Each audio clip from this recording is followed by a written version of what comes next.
Good evening, racers, and welcome to episode 6 of the Spectives podcast. My name is Patrick Arthur, and I'm joined by my second place finisher, James Sterlings. Are you ready to race, James? Yeah, I'm pretty ready to race, Pat. I have been chilling out today, playing a much easier game than the one we'll be discussing today. Sekiro, Shadows Die Twice. Very easy I completely agree it's easier. I was playing a bit of Sekiro to take a break from F-Zero because it was too hard for me. But more on that later. So here on the Retrospectives podcast, we look at old games through a modern lens. We're not interested in how good these games were in the context of their release. We want to know how good they are today when put side by side with more modern titles. Your time is precious, and we want to know which games have stood the test of time and are still fun and playable to this day. On each episode, James or I picks an old game, we alternate, and then we play it through to completion, or close enough. We kind of broke that rule today. We don't talk to one another about our experience of reflections, except in the most vague terms, until today, the day of the podcast. And that's in order for us to have a more genuine discussion. This week, James selected F-Zero GX, a racing game for the Gamecube. So, Jimmy, why don't you tell us a little bit about this game where you go round and round in circles? Yeah, sure. I mean, it's a bit more complicated than that, but not by much. F-Zero, as you said, is a Gamecube game that was released in 2003. You play as Captain Falcon, a renowned bounty hunter who defends the universe from evil by winning races. And it doesn't get much more complicated than that. The game is extremely fast. That is probably the defining feature. And it is set mostly in space, so the track design is often quite twisty and turny. If you've played Mario Kart 8, it's similar to that, but a bit more extreme, if you will. So I guess let's start off with, Patrick, how familiar are you with racing games? Did you play a lot of them growing up? I did not. Racing games are like one of the genres I've only dabbled in very casually. I did finish Need for Speed Underground 2 back in the day, which was released in 2004, but that's pretty much it. I've barely played the GTA games even games that I guess feature racing, I tend to avoid those features. I'm very much an amateur when it comes to this entire genre. Yeah, that's in quite stark contrast to myself. I am a religious Mario Kart player, play every game, and I don't just play the game, I play time trials and a lot of them. I will usually, on each game that comes out, get myself into the top 80th or 90th percentile for lap times on each track across the world. So I tend to play them a lot, and I quite enjoy them. So, with that said, having not played that many racing games, how did you feel about the speed of the game, right? Because that's the defining feature of F-Zero. F-Zero is a racing game set in space about going faster than is humanly possible in any kind of vehicle. You're going thousands of kilometers per hour, and this makes it quite different from a lot of racing games, especially Need for Speed, which you mentioned earlier. Jumping into something so fast, did you find it difficult to see what was going on screen when you first started?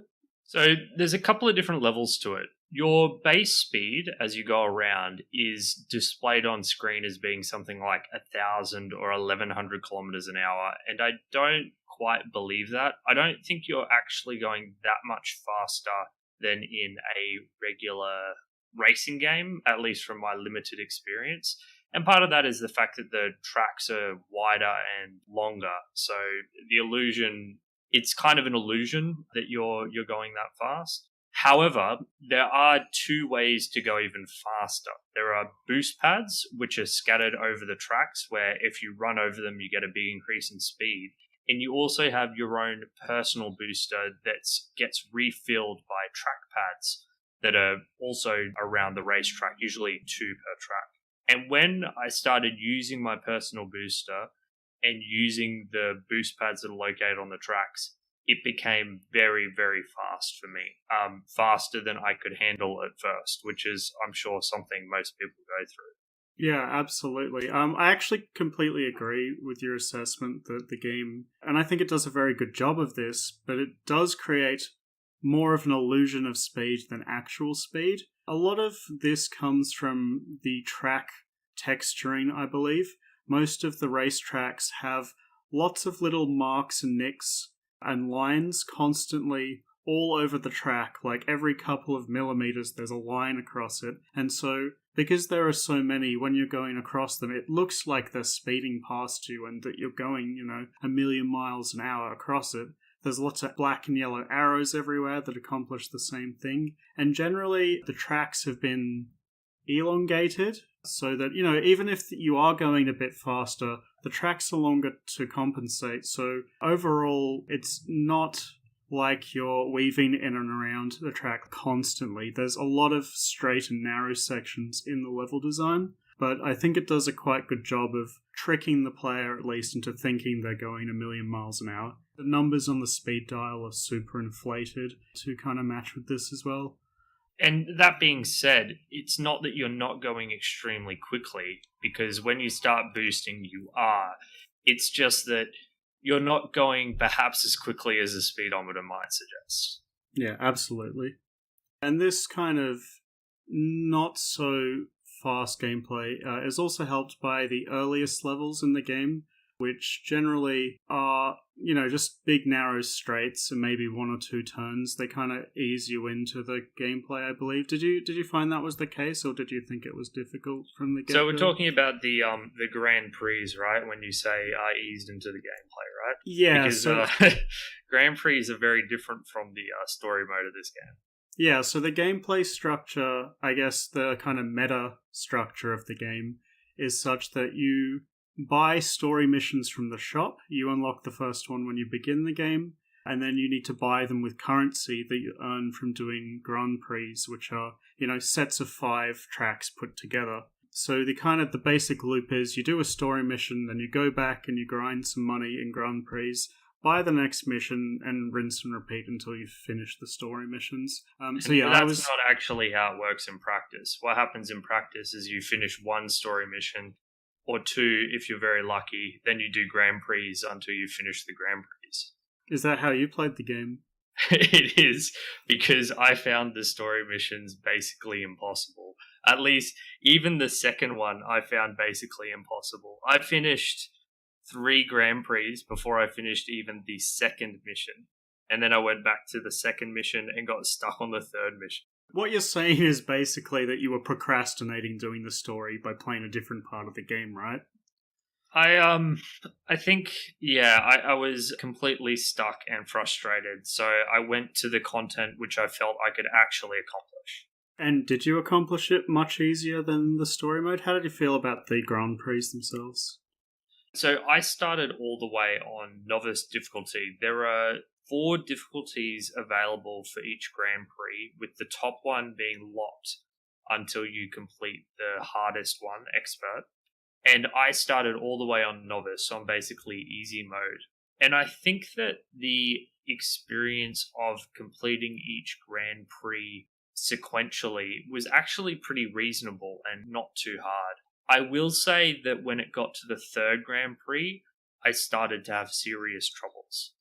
The first 2 Grand Prix I was able to progress through, I think, at a steady clip. I got stuck on the 3rd Grand Prix for quite some time. Yeah, so I started on the standard difficulty, and I found the first one to be very easy. The first 3 tracks of the first Grand Prix I found kind of okay, and then the last track of the first Grand Prix has a lot of twists and turns, and it's actually one of my favourites now. And then on the second one, it got a little bit harder, but I liked the overall track selection of the second Grand Prix a lot more. But the final race of the second Grand Prix is called Serial Gaps, and it is called this because there's a lot of places in the level that you can fall off the map. And that's something that happened to me a lot during this game. I fell off the map hundreds of times while playing F-Zero. And not only that, but in other kart races like Mario Kart, for example, you fall off the map and something will pick you up and put you back on the track. That is not the case in this game. In this game, if you fall off the map, you have to start from the beginning. Did you run into one of these roadblocks at any point? It's particularly frustrating because when you go into the practice mode, if you fall off the track, something comes and picks you up and drops you down. So it's not like it's not something that they considered or that isn't in the game. It's just that they want to do a live system. So you get 4 or 5 attempts at a Grand Prix, and when you run out of lives, Grand Prix is over. So my difficulties started really coming to bear not in the track you mentioned, but in one called Half Pipe, which, as the title suggests, is a half pipe. Yeah. It's the first real track with no railings. I think there's one section of the entire track that has railings, and then the rest has no railings at all, and you have sloped walls. So all it takes is one slightly badly timed turn, and you go flying off the track to your death. Yeah, so I did that map in practice mode. I did 6 laps on it because the tracks are quite difficult later on. So I usually, before I started a new Grand Prix, ran through each track a few times in the practice runs, just because getting to the end of one and then falling off 3 times, getting to the end of a Grand Prix that is, and falling off 3 times and then having to restart the entire thing, which is quite long. It takes maybe 20-30 minutes to do an entire Grand Prix. If you've spent that 20 minutes and you fall off, I found it quite punishing. I actually really dislike that aspect of the game. I don't know how you feel about it. I'm perfectly happy to do the whole track again if I fall off, but completely quitting back to the main menu if you fail 3 times I just think is completely unacceptable. Yeah, I'm actually kind of torn about this. So what I do like about the system is that it doesn't give you unlimited retries. I mean, the whole idea of a Grand Prix, as I see it, it's testing your ability to complete all 5 races. So what that means is that if there wasn't a system like that in place, you could just keep continually retrying track number 4 until you got a result that you liked. So I actually completely agree with this sentiment. I don't think you should be able to, infinitely retry tracks until you get first place every time. But I think there were better options for the developers, right? Maybe if you fail 3 times on a track, you get automatic last place on that track and you move on to the next one. I think that would have been much better. It's still really punishing for the player, which kind of meets the game's overall themes of, being a death race in space. But it doesn't waste the player's time, almost, which I really find kind of unappealing. Or maybe every time you fell off the track, it subtracted points from your overall tally and then let you retry. So if you retry too many times, you won't have enough points to win the overall cup. I would have been fine with that as well. Yeah, so I guess on this, I'm going to have to disagree with you. I think that the game is incredibly punishing in other areas for other reasons. But I don't actually hate this sudden death system because I don't mind that it's punishing in the context of completing a series of 5 races. I think it is a fine thing, and it made me play very carefully and created a good risk-reward system for me. So as punishing as that is, I didn't mind it. But I also never played on anything above standard difficulty, so perhaps it gets a bit more frustrating as your opponent races get faster and faster. Yeah, so one of the things that becomes more apparent on the higher difficulties, so for context, I only ever beat 2 of the Grand Prix on Expert. On the higher difficulties, the enemy AI becomes much more aggressive. In this game, there is a button that lets you do an attack that knocks a racer to the side. And in the higher difficulties, many times I had the instance where an enemy would shoot up beside me and then knock me off the stage, instantly killing me. And that was extremely frustrating, and I didn't really progress through much of the game on the higher difficulties because of that. Yeah, so with my strategy on the Grand Prix was to get ahead of the pack and maintain my lead.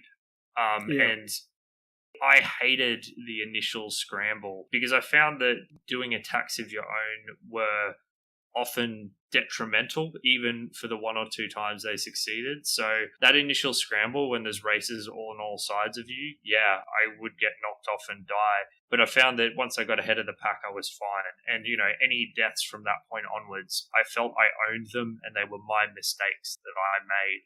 So I agree, though, if you are playing on the high difficulties and the enemy races are keeping pace with you better, constantly dying to them would be frustrating. Yeah. So something I don't expect you to have picked up on is in games like Mario Kart, when you do a Grand Prix, generally the game will pick out, 8 to 10 enemy races for you to race against throughout the entirety of the Grand Prix, right? In Mario Kart in particular, it's incredibly obvious that a small handful of these AI, maybe 2 to 3, are much better than the rest of them and will consistently come in, first, second, or third place throughout the entire Grand Prix. So what this means is, to win the Grand Prix, you need to average place better than the good AIs, right? Whereas in F-Zero, all the AIs are equal and there's lots of them. There's not just 10, there's like 30. And an AI can, it can come first place and then the next race it'll come in last place. Like, there's a very high variance on the placings of the AI in F-Zero. And what this means for me is you can come 5th every single race in the Grand Prix and still come first overall if the variance kind of works in your favor with the AI's placings. I'm not sure if you noticed that, but it was very obvious to me. So in my novice run through, I came first in every single race. Yep. In my standard playthrough, I came first in every single race in the first 3 Grand Prix, and I came first in the first 3 races of the Diamond Grand Prix, the 4th one. And then I came something like 4th and 8th. So it wasn't really something I noticed until that very, very final Grand Prix where there was someone like 6 points behind me at the end of it, and I breathed a sigh of relief that I'd finished. It was so close.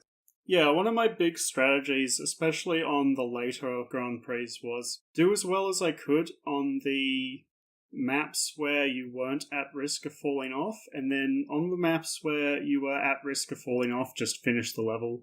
Don't get too risky with your boosts. Just kind of like stay in the middle, and if you come 12th in one of those, it really doesn't matter as long as you've got a few first places anywhere else. I wish I had your self-discipline, because I can't do that. You give me the opportunity to go fast, and I will take it. I might be 10 seconds ahead of the next racer, and I'll still want to go faster.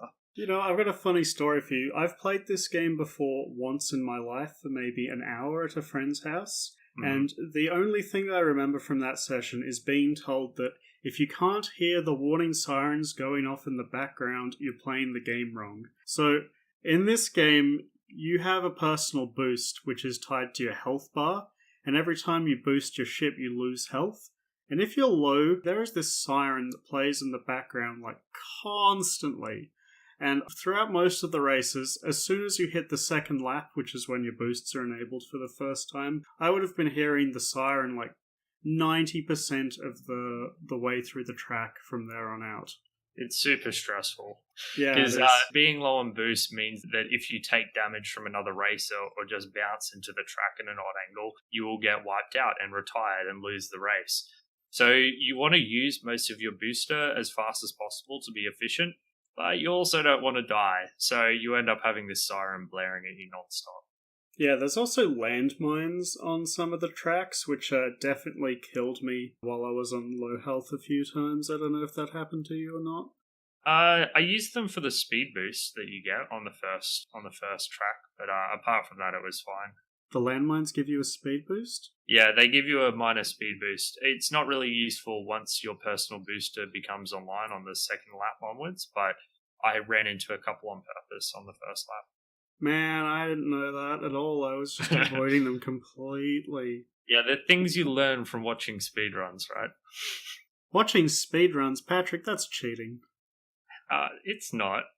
I looked at a few speedruns of the game to see how far I had to go, and it turns out I have a very, very long way to go to master F-Zero. And yeah, they were running into the speed line, so what do you know? I mean, I'm being a hypocrite. I looked them up too. One of the things I kind of like about this game is that if you were to add up all the content in the game, there's not heaps of it, but the game does a really good job of stretching that content out for as much as it can, really. Like, each of these races has 4 difficulty levels that you can replay and helps with the progression. You'll be playing each of these maps, dozens and dozens of times each, rather than having loads of unique content for the player to explore. And I kind of like this system because it really gives you a sense of mastery of going fast and learning each of the tracks, because you're replaying them so often, you learn the corners, you learn what works where, when to use your boosts, what jumps you can take, how to shave seconds off your time. Did you feel the same way? Well, I mean, I imagine most racing games don't have much content, right? Yeah. I mean, it's kind of like a fundamental thing to the genre. It's like pinball games. It's not about giving you lots of different things to do. It's about having, I guess, very well designed, detailed tracks, which you then learn to master. So to me, I guess I didn't think this was a good or a bad thing. I just don't know how you do a racing game differently. Like my one point of reference, Need for Speed Underground 2, the content is padded by you constantly unlocking an upgrade and having to drive to a particular location to unlock the upgrade before doing the next race. And I guess removing that seems like a great thing to me, just so you can focus on the gameplay that actually matters instead of busy work. I mean, in Need for Speed Underground 2, 90% of the game time is roaming around the environments, listening to Riders on the Storm on repeat, Riders right? on the Storm on repeat, yes. There are other soundtracks in that game? I didn't know. Yeah, me neither.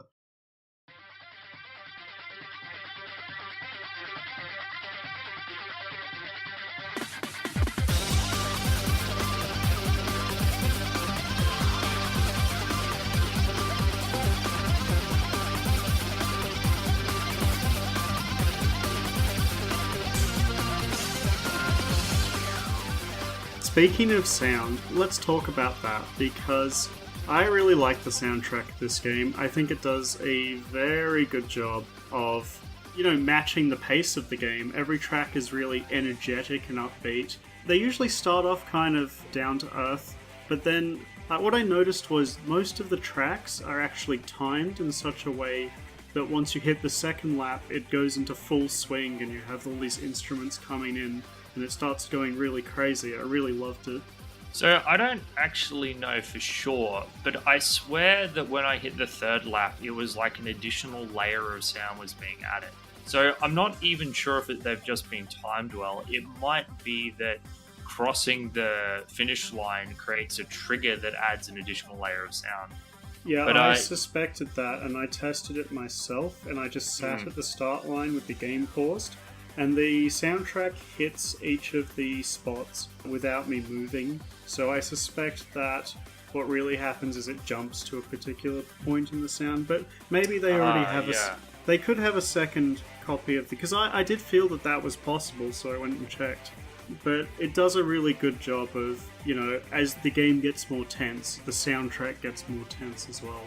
Yeah, particularly as you get that second lap and you finally get your booster, that's when it kicks up a notch. Yeah, were there any that stood out to you in particular?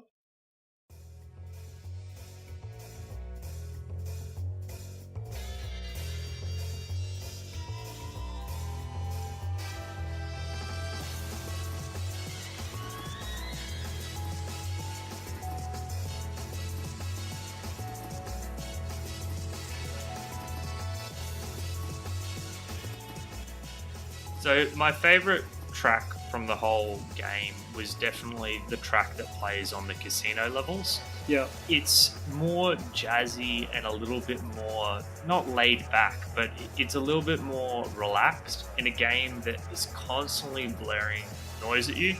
Just a note on the soundtrack in general.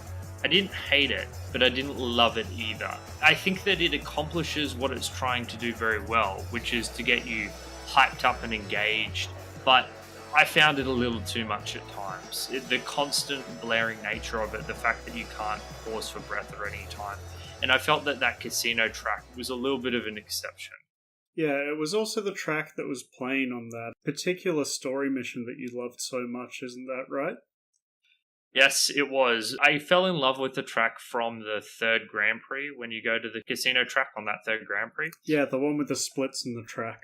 Yeah, and that was one of my favorite tracks because it was a bit more simple and you could go really, really fast on it and get way ahead of the AI. So it was a bit more of a relaxing experience before I got to half pipe and died. Was that your favorite track? It was. So that's a really, really interesting question. I don't know if it was the best track, but it was my favorite track because I felt like I achieved a decent mastery of it, I guess.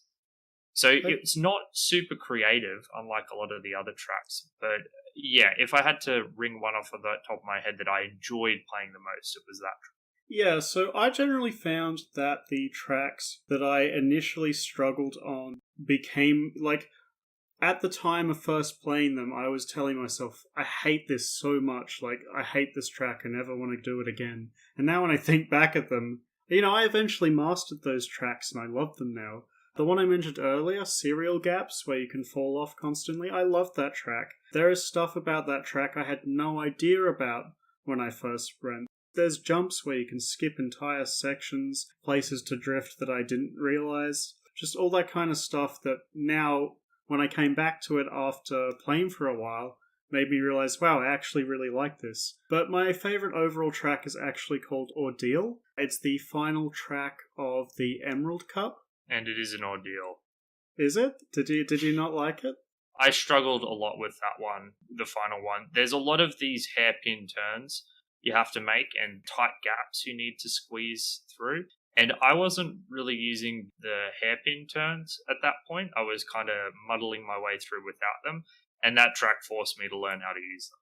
So there's a few ways to turn in this game. The game has buttons bound to the left and right trigger of the controller.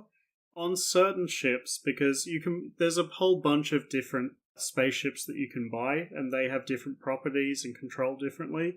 And on some of them, they kind of drift left when you hold the trigger. On some of them, they kind of turn on a dime when you press them. So is that what you're talking about? Or you can hold both of the buttons at the same time to kind of do a more traditional drift, like in maybe Mario Kart or something? Yeah, that's it exactly. So for a regular turn, I use the control stick. For a tight turn, I would press the sidebar and use a control stick. For a very tight turn, I'd press both and do a drift turn. Okay, I found the drift turn usually took corners a little wider, but its advantage was that you don't lose speed while doing it, while the others you kind of do. Well, hold up. Let's because I've experienced this as well. But the racer that I selected and the one that I used for the Grand Prix, I don't know if it was a attribute of that particular racer, but she turned those stop corners really well. I was using a racer called Queen Meteor. I don't know if you're familiar with her at all. No, I didn't use her at all. Yeah.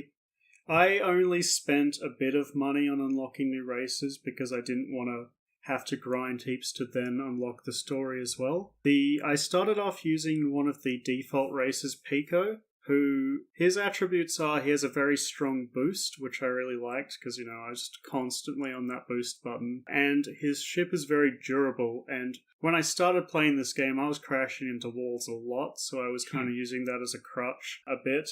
However, his grip on the road is extremely poor. And while that allows him to make really quick turns, you can often, when you get up to speed, start sliding about uncontrollably. And then I eventually moved on to using a racer called... It's either Swift Gazelle. It's a robot, and he goes very fast, but his turning is very bad. But his default speed sits a lot higher than other racers, so... Using drift correctly, I was somewhat able to mitigate that. However, I had a completely different experience with that level from you because all of my favorite tracks are the ones with heaps of tight turns in them. My favorite thing about Mario Kart is drifting so close to the edge you're like a millimeter off coming off the track. So those tracks kind of allowed me to leverage my experience in that more than, some of the tracks that were just lots and lots of straight and narrows. You're crazy, man. That's like literally the opposite of me. I was going to say the other track I really liked is on the Diamond Cup, and it's called Sand Trap or something. And the gimmick of this track is that you're generally going along these straight corridors, and you need to keep drifting left or right to avoid certain death as you sail off the track. And I really liked that because you could go really, really fast off the boost pads and be boosting and using your reaction speed to just nudge over to avoid certain death. But yeah, I hated turning. I just wanted straight and narrows and going super speedy all day, every day. Yeah, so the tracks where you just were going straight the whole time, I was like, this is kind of dull. For example, there's a map in the Emerald Cup called Fire Knot, which is essentially, and this is one of the kind of ways that F-Zero plays with gravity. Fire Knot is a giant cylinder, right? It's just one continuous cylinder, and you can travel along any edge of the cylinder without falling off, right? You can hold left and your character will spin and spin and spin around the map. But eventually, at the end of the day, it's just a big straight line. Like, there's some boosters, on opposite sides of the map. So really the only way you can leverage skill on this map is memorizing where the boost pads are. Because, it's big enough that you can't obviously see the whole circumference of the cylinder at the same time. Fire Knot sucks. I just want to put that out there. This is one of the straight tracks that I enjoyed. That you didn't enjoy?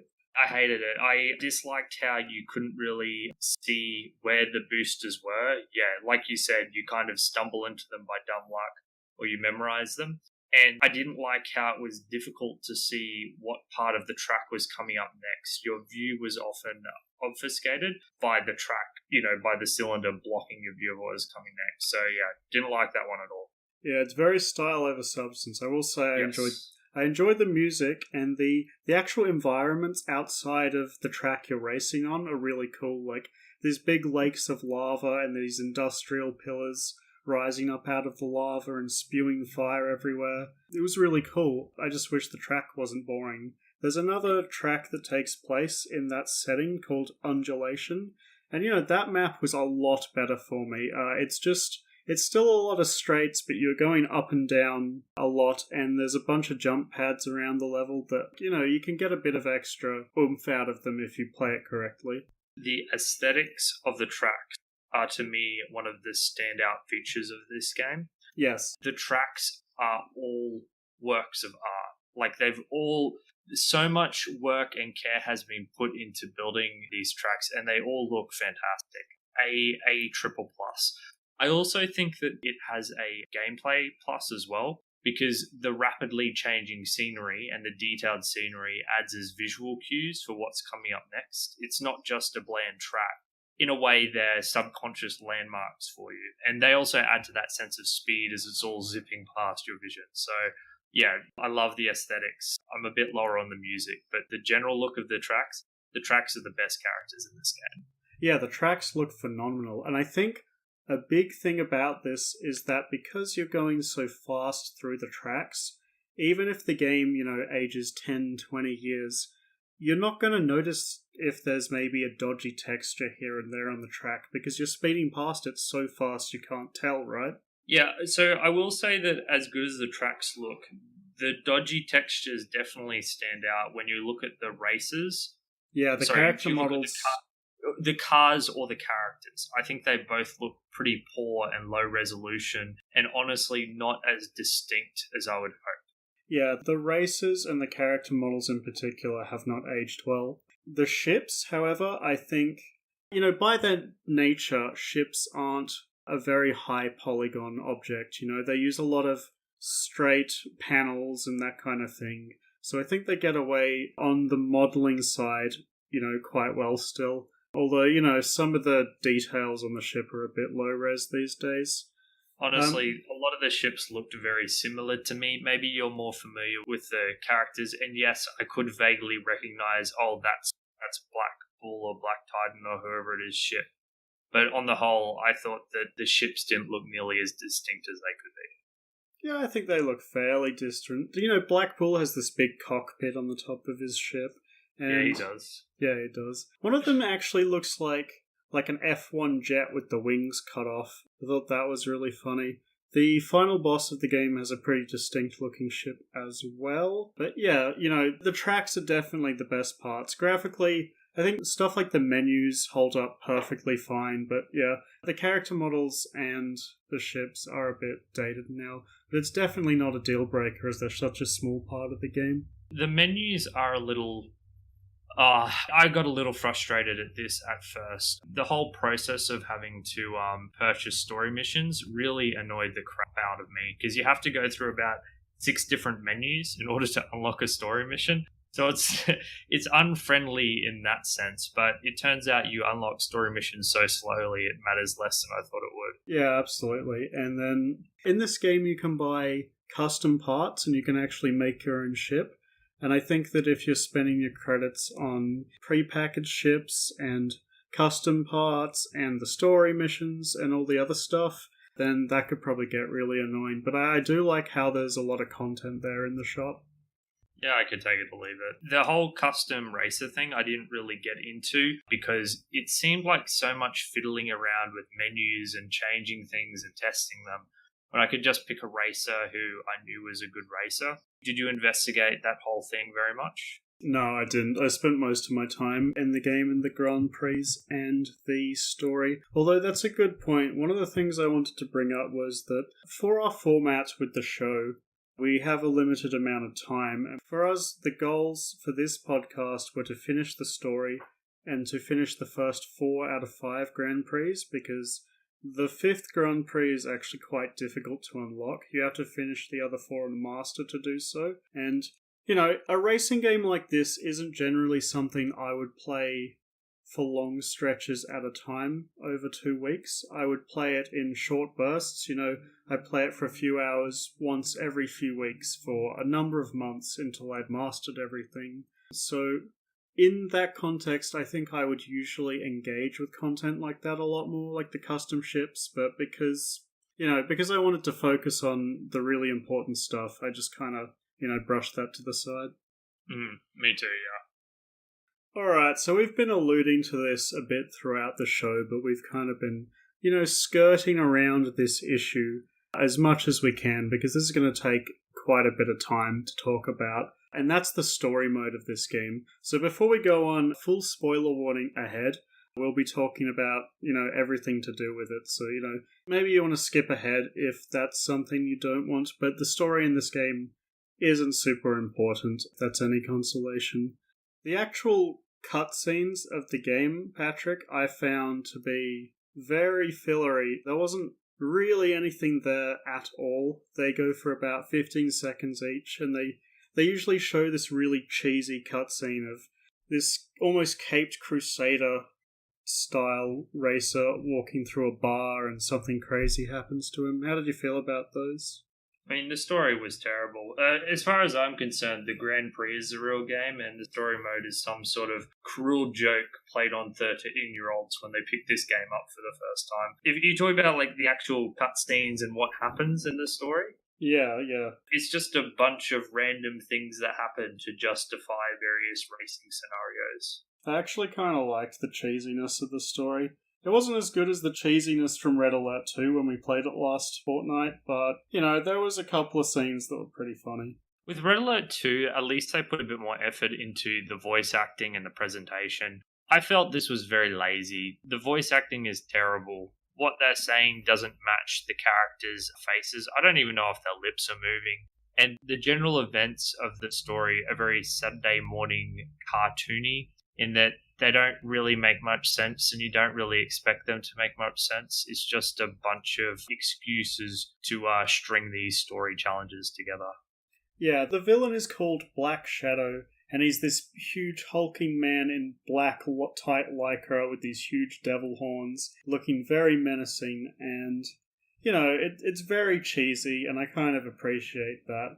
But at the end of the day, you're vanquishing darkness by winning races, and it doesn't make a whole lot of sense. If not for the podcast, I would have skipped every single story scene. It's got zero value to me. Yeah, so they're quite mediocre, honestly. However, to me, what was not mediocre, and which is one of the strong points of the game, is the actual story missions themselves. Oh, go fuck yourself. You're so wrong. You're so wrong. Are you kidding me right now? How do you justify this? The story missions in this game are incredibly difficult, right? To beat a story mission, on a successful attempt, you'll only take maybe 2 to 3 minutes to finish the track, and that's it. And there's only 9 of them, so that's like 18 minutes, right? You could beat this whole game in less than half an hour. No. I would say that I would average maybe an hour and a half to 2 hours on each story mission just because they're so damn difficult. And I know that at least one of them took me maybe 4 to 5 hours just to beat this damn 2-minute segment. Was this the same for you, Pat? So let's do a rundown, because I finished 6 of the 9 story missions. When it got to the 7th mission, I threw in the towel and said, enough is enough. I can't be playing this for the next 4 hours in order to complete it for the podcast. So I'll tell you my experiences with the first 6 missions. Mission number 1, you collect capsules that are lying on the ground around a pretty small track. It's pretty easy. This is very reasonable. This was a good introduction. That was a decent challenge that I didn't go on my first go. Mission number 2 is very, very hard. Mission number 2 is when this game starts getting impossible. You need to race against someone on a track where there are boulders falling everywhere, and you need to come first in the race. You don't just need to survive the boulders, you need to come first. What I didn't realize is that the AI you're racing against is a cheater.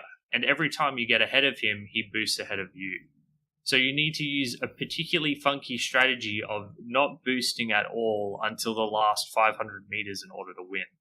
Yeah, that's exactly how I beat it. But honestly, that's how the races react in the Grand Prix as well. I'm not sure if you noticed that. I did notice that, but I could get far enough ahead of them that it wasn't an issue. He will literally rubber band you if you use all your boost early and you'll lose. Yeah, when he absolutely realistically, will.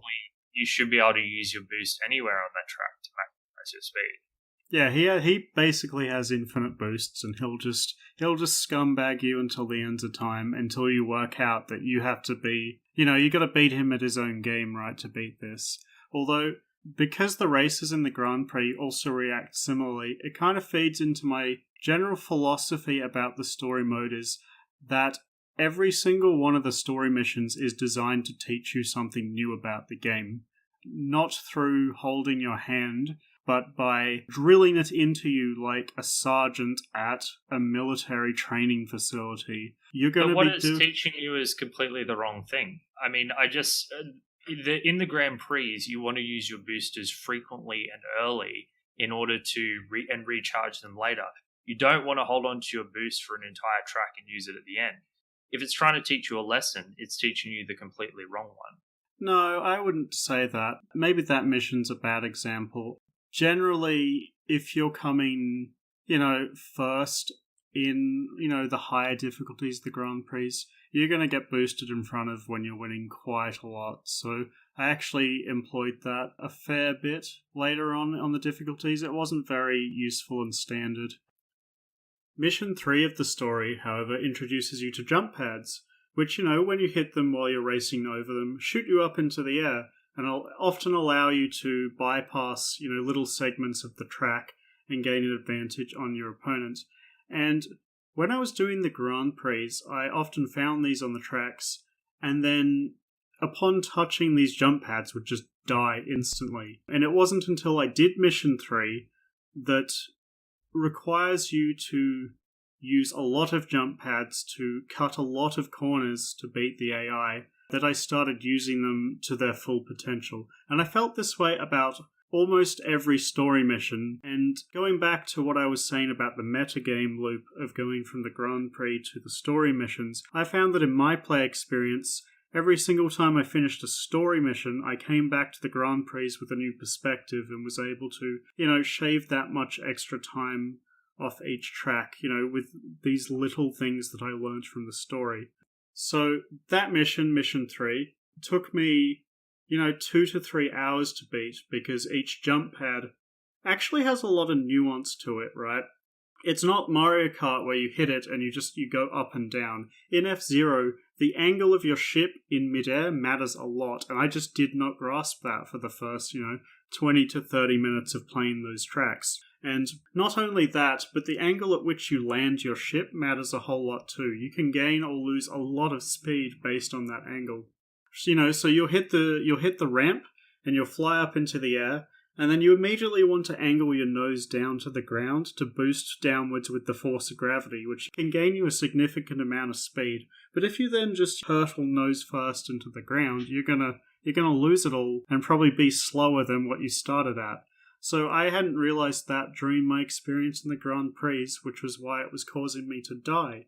But after finishing this mission, after being forced to replay this mission over and over and over and over again, I had worked this skill into my muscle memory, and it stuck. I was able to hit those jump pads and use them to their fullest potential every time I saw them after I did that mission.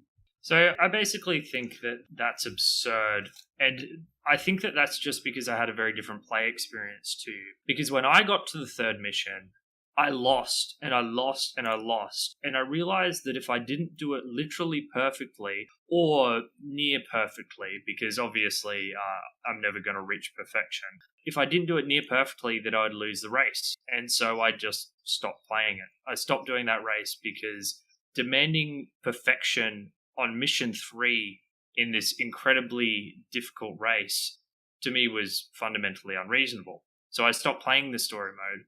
I went back to the Grand Prix. I got really good at, everything else by doing the Grand Prix races. And then I finally applied what I'd learned in the Grand Prix to the third story mission. Because I think that the Grand Prix does a much better job teaching you the skills by it being a far more forgiving experience. The third mission demands you do it perfectly. It would be like having you fight an incredibly tough boss in Dark Souls incredibly early on, but you die in one hit. And that was my experience with the third race of FX0. I think you're thinking about it the wrong way, because to me, I don't think of the story as one continuous thing. I think of the story as being split up by long segments of time spent in the Grand Prix, essentially. To me, these story segments are almost like the boss fights of the game. Like, you play the level missions for a while, and then you get to this boss fight that's much harder than the rest of the content that's thrown at you, and you need to master them. And generally, to me, when you want to master a skill, you narrow your focus, right? If I had to master my usage of the jump pads in the Grand Prix, I would be there for months, because there are so few opportunities on each track to do so, where these story missions, they really narrow their focus on this one specific skill and force you to get good at doing it, which I really appreciated. And honestly, I didn't find them too frustrating myself, Once I understood that it was the kind of game that was going to make me strive for that kind of perfection, I just kind of fell into a rhythm of playing through the level and then hitting retry when I knew I was going to fail, and then just doing that over and over and over again until I felt really satisfied once I finally beat these damn things. But I think the nature of the racing game's difficulty is that the difficulty isn't mainly tied to executing a particular, type of skill, like jump pads. For me, the difficulty was in executing a specific jump pad. I think the way you improve the most at F-Zero GX is through memorization of specific tracks. It's not in learning how to use a particular skill. I got good at tracks by doing tracks over and over again, knowing where all the boost locations were, knowing where the hairpin turns were coming up next. That was how I improved. I didn't get better at using jump pads because of that level. I got better at that level by doing that level over and over. Yeah, if we fast forward to Mission 6, the story setup is like there's a bomb strapped to the top of your vehicle. It's almost like, it's that movie Speed, I think it is. It is called The Bus That Wouldn't Slow Down. The Bus That Wouldn't Slow Down. It's a Simpsons reference, don't worry about it. Yeah. Essentially, you have to go fast, which, you were already planning on doing, but you have to maintain that speed. You can't go below 700 kilometers an hour or your ship will explode instantly. And to top it off, it drops you into this track that looks like a child took a crayon and scribbled on, a piece of paper. It's just got so many tight turns, and it's like Toad's Turnpike from Mario Kart. It's filled with traffic as well. You have to weave between cars while doing these hairpin turns, and it's very easy to lose a lot of speed. And this was the mission that took me the longest out of any in the game. I spent 2 full separate play sessions trying to beat this damn thing, but by the end I was so much better at doing tight turns that the I had finished this before I'd attempted the Diamond Grand Prix. So upon doing that, I noticed almost immediately that my ability to make sharp turns was so much more improved because I'd spent hours on this. See, once again, for me, it was the reverse. I found most of that mission pretty straightforward, except for the last 15%, which I found frustrating for my own reasons because it felt like 85% of the track was a gimme, wasting my time. And then I'd be deeply challenged in that last final stretch. It's not like I never died in the early parts of the level, but it felt like the very last bit was dramatically more difficult. But most of the turns weren't too difficult. They were all very doable. Yeah, I think for me, Captain Falcon's ship, which you're forced to use during the story modes, is absolute garbage compared to the ships that I was using in the Grand Prix, and I think that was quite difficult for me. Some of the middle sections of the story aren't as hard as the others. There's one where you basically race in a straight line and you have to adjust left or right slightly to get through narrow gaps. I beat that in maybe 3 tries. That was a good mission. That was one of the 2 good missions. Patrick liked it because it was easy. It actually took me probably about 15 to 20 tries, but my favorite thing about that mission was that if you accidentally hit a wall, there was enough time to recover and still exit out of the level. Most other levels, particularly Mission 3, you have 0 margin for error, and that really ticked the crap out of me. The 0 margin for error in the story mission. The third story mission is ridiculous. To me, it turns the story into this gimmicky thing on the side, and the real game is the Grand Prix. And that's how I view the game. I think you have the Grand Prix, which is the game, and then there's some gimmicky challenges on the side that you can do if you so choose. So I wouldn't say you require absolute perfection on the story. Once you beat the story, you actually unlock the hard version of the story, which you might not know about. No, I do know. Yeah, okay. But those require perfection. I think that the challenge offered by the story was more than I was anticipating, and probably more than the average player is going to be comfortable with. But for me personally, I really liked the drill sergeant repetition of the story mode. There is something to be admired for the fact that the game refuses to go easy on you. I guess the difference for me is that when I finish a particular tough challenge in another game, I feel a sense of euphoria. When I finished a challenge in F-Zero, I felt a sense of relief. I was like, thank God that's over. Thank God those endless hours I spent perfecting this bloody drill are done. I think there's joy to be had in speedruns, and honestly, F-Zero GX as a racing game is basically a series of speedruns, but it's not the sort of fun or challenge I relish doing endlessly over and over again. Yeah, I definitely got that sense that you're describing. Finishing, it's a mix of both, right? It's relief and satisfaction and pride that you're able to overcome these challenges. And I feel that on the majority of these, if I were to do them again right now, I'd be, I don't think I'd beat them first try, but I'd be much better at them, than previously. Those skills really stuck with me. But I guess overall, you do want to know before jumping into this game that it's the kind of story mode that's going to punish you and punish you and punish you. And if you're not the kind of person who enjoys that kind of thing, then I would definitely recommend, just sticking with the Grand Prix, which I think are, really fun on their own. But story mode, definitely not for everybody, as we've discussed. So have we discussed, we have pretty mixed feelings on the story mode, but I was wondering overall, were you having fun playing this game? Like, when you weren't forcing yourself to do the story missions, were you actually enjoying the races themselves? It's hard. Very hard to say. I think that I got satisfaction from the mastery of a track.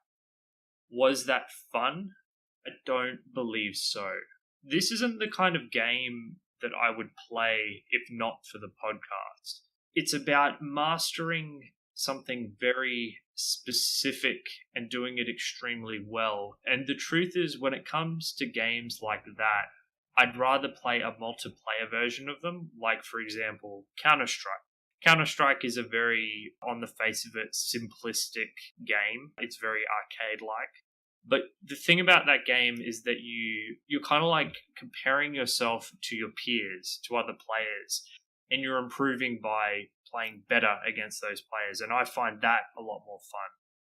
With F-Zero GX, it's just you stuck in a room with the clock trying to go ever faster and faster and faster. And while it was fun to experience each new track for the first time, if I had to keep going back to it and completing something that I'd always finished, I wasn't enjoying that. The reason I felt relief when I finished each Grand Prix was because I didn't have to visit it again. Wow, okay, that's significantly different to me because I love this game, right? In other racing games, I'll sit on one track in time trial mode for like 2 or 3 hours at a time trying to shave milliseconds off my time by figuring out which corners to turn and which not to do, mastering how close I can get to walls and tight turns, using boosts at the right time, that kind of thing. In this game, sometimes on the right tracks has that in spades. You can spend hours on these tracks learning them back to front, and I really loved that. One of the things that kind of detracted from my experience was how many simple tracks there are. There are way too many tracks in this game for my taste that are just lots and lots of narrow straight lines, and I find that really boring. But all of the twisty, whiny tracks are absolutely a joy to play to me. When you're going, a million miles an hour with the music blasting and, the sirens blaring, I cannot express how much I love just winning a track by the skin of my teeth when, you've got 5 people ahead of you and there's like 100 meters left of the track and you're mashing on that boost button trying to get in front. When you do succeed in those times and you're like half a meter in front of your competition, it feels excellent. I love those experiences. I love going super fast. I love finding new ways to get through the track faster. I love how many options there are for ships that control completely differently, so you can absolutely find ones to fall in love with. I think this game does what it sets out to do extremely well, because I'm quite masochistic in games that I enjoy, and this absolutely digs deep into that for me. I want to emphasize that I don't think this is a bad game. In fact, I actually think it's a very good game, like you said, in achieving what it's trying to achieve. It's just that, being completely honest, that isn't what I'm looking for in a single-player experience. I don't want to be punished that badly. If I want to improve at something, I'd rather be competing against another player than competing against the racetrack and the clock, and that's all there is to it. I didn't have anywhere near as much fun playing this game, even though there was some amount of satisfaction to be derived from, finishing a track very quickly. Okay, so I guess because you feel that the game is good overall, so would you still say that, there's an audience out there that you would recommend this game to?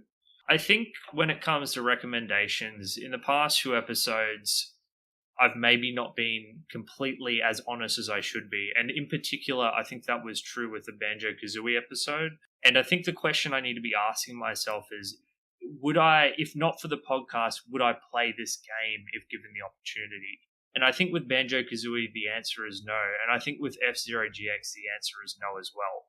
For me personally, this game was not fun, and I wouldn't have continued playing if I didn't have to finish it for the podcast. All that, so I can't in good stead recommend it. That being said, I agree with what you said, that there is an audience for this sort of game and this sort of experience. I loved watching the speedruns of this game. It's insane what people have done with the snaking, the ability to snake, basically physics exploits to create incredible shortcuts and finish times. But when all you've got is the anvil of progress, because that's what this game is, it's you just smashing away, shaving seconds off the clock, time after time after time, until you achieve something close to perfection. And even then, you're not done yet, because you can still shave more time off that clock. It's just not something that I had that much fun with. So unfortunately, it's a thumbs down, even though I can see how this game would appeal to some people. Right, so yeah, for me, obviously, I adore this game. I will probably come back to it every few weeks and play a bit of it, one or two races on my computer. I really enjoy it. I think that, as you said, it's definitely for those kinds of people who like, smashing away at that anvil. If you're the kind of person that plays games that have these boss fights that take you, hundreds and hundreds of tries to get down, but you really enjoy that kind of brute force learning approach to your games, then you'll love this. That said, if you're just the kind of person that likes a casual kart race, or like maybe stick with Mario Kart, it's very difficult, very punishing, but that challenges really the entire appeal of the game, I think. I know we're in final impressions, but I just wanted to quickly talk about something you brought up there about fighting a boss lots and lots of times. Yeah. Because I think there is something fundamentally different between the difficulty of a racing game and the difficulty of a game like Dark Souls or Sekiro Shadows Die Twice. And I love Dark Souls and I'm enjoying Sekiro so far, which is that I think that the experience of Dark Souls and trying to beat a boss is a far more dynamic experience. You're learning attack patterns that can come at you in various different orders and learning timings and things like that, and they're kind of strung together in a ham-fisted way. So the way you actually approach a boss fight in that game is you kind of get the hang of them and you kind of know their attack patterns. I think that the difficulty of F-Zero GX is closer to a speed run. It's about doing things precisely in a particular order perfectly. And I think that that does constitute a different sort of difficulty experience, because I still do like difficult games. It's just the way the difficulty is set up in this game is not ideal. Okay, see, to me it's likely identical, right? In my head, when I think about a track's layout, I cannot put it together for the life of me. I could not imagine the track start to finish, but I can remember specific turns and jumps and that kind of thing. They're just all out of order in my mind. So to me, it's classic pattern recognition, right? You remember this boss move and you remember how to get out of the way of that attack, or you remember this bit of a track and you remember what exact combination of drift presses to get around it in the tightest possible way. And to me, when I approach these levels, it's just recognizing the pattern and recalling this muscle memory that I've hammered into myself. And, to me, it's very similar. And yeah, perhaps it's not as different as I think, but I guess a point of comparison would be, say, a Dark Souls speed run. They talk about things like cycles, like we can beat this boss on this cycle by doing this much damage in this order, and then we can stop him before he launches into this attack or this phase. And that's what FX0 reminds me of, rather than the way I play the games where I'm constantly looking for openings almost randomly. I'm playing it a lot more ham-fisted and improvisationally, whereas FX0, I'm doing it through memorization. Yeah, to me, both is memorization, right? Like, you're just hammering things into muscle memory until you can do it without thinking. Yeah, I kind of get what you're getting at, and muscle memory is definitely part of the Dark Souls experience, but I still think it's different. But that's okay. We'll just agree to disagree. Returning to the summary, can you succinctly tell everyone what you think about F-Zero GX? Yeah, I love this game. I love the gameplay. I think it looks incredible even to this day. This is a 15-year-old game, and apart from some of the character models, I think the environments and the tracks still look phenomenal. It sounds great, and I would absolutely recommend this to people. Alrighty then, that's a wrap. We hope you've enjoyed your time with us once again. You can find our podcast at www.rspodcast.net, which also features articles pertaining to all the games that we've played thus far. We'd also like to thank everyone who has followed us on Twitter thus far. Our handle is @RetPodcast. That's @RET Podcast if you'd like to follow us for more news. Yeah, we're just getting started, so, any followers we can get, we have a small handful, we really appreciate all of them, and, any more, really appreciated. So as for next fortnight, Patrick is going to be choosing the next game, and he will be very glad to be getting away from this excellent game. So, Patrick, what game do you have in store for us next? Well, thank God I'm picking the game again this week, because we're finally back to the fortnightly cycle where I choose the good game. And the classic we're going with this time is a game called Ape Escape. It's a game where you have to capture monkeys. So James will be right at home. Yeah, I love capturing Patricks. Ha ha ha ha ha. Alright, everyone, until next fortnight, where we will be playing Ape Escape. Have a good one. Adios. See ya.